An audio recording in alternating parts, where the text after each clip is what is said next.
We're off to Novi, Michigan, where Christie Bezaire is standing by with Indy 500 racing champ Tom Sneva, who has just been inducted into the Motorsports Hall of Fame.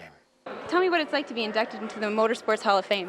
Well, actually, it's a big honor. You know, to get in the Hall of Fame. I mean, first of all, we're very fortunate to have a great career and got very lucky to win some races and win a race at Indianapolis. The green flag flies and we're racing in Indianapolis. It's sort of like the dessert for your career. Getting inducted in the Motorsports Hall of Fame, it's a big honor. When you talk about nice guys, you talk about Tom Sneva, and there are many people in the stands who had hoped that he would pull off a victory someday, and he's very close. How old were you when you first developed an appreciation for cars?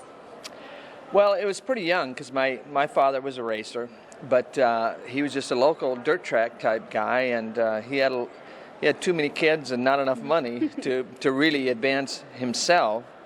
And he probably had more ability than I ever thought of about having, but you know, he just never got himself in the right position, and he came along and helped me get in the right position, give me the opportunity to go racing at a big time level. And so, you know, he's a big part of my career. So in learning how to race, really, you're spending time with your father too? Yeah, really, that was great. But you know, he was a racer himself, so he was really involved in the sport, and so you became really involved, and you know, so it was a good relationship. And you know, when he was the owner of the car that I drove when I was trying to work my way up, you know, he gave me a lot of knowledge, taught me a lot of things, and so it was a big part of our relationship. You broke the record back in the day, the 200 miles per hour record. Tell me about that.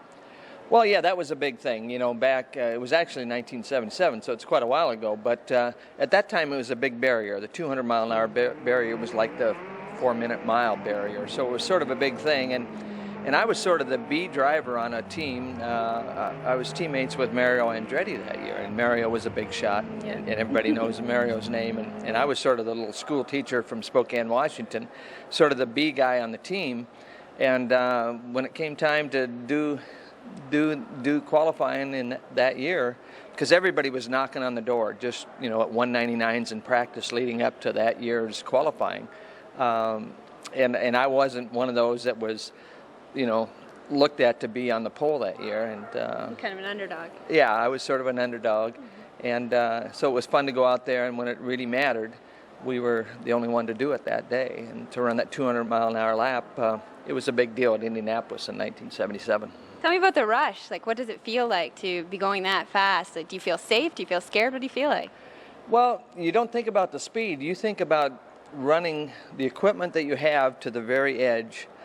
I mean, to go fast, you have to run a fine line. You got to run on the ragged edge, and you know, it's very rewarding to get a little bit more out of your car than anybody else could. And with, you know, we're all running the same rules and regulations, and so to get a little more out of your car than the next guy or everybody else, the top drivers at Indianapolis, was a very exciting day for me. Tom Sneva, the school teacher and old school bus driver from Spokane, Washington, who started racing Indycars in 1974 and didn't give up until he won the Indy 500 in the mid-1980s, will share more racing memories with us a little later in the show. But when we come back, we're off to Bothwell, Ontario for a conversation with Canada's old car detective, Bill Shirk. Hi, I'm Carla Bliss. Coming up on Old Autos Television, Canada's classic car detective, Bill Shirk.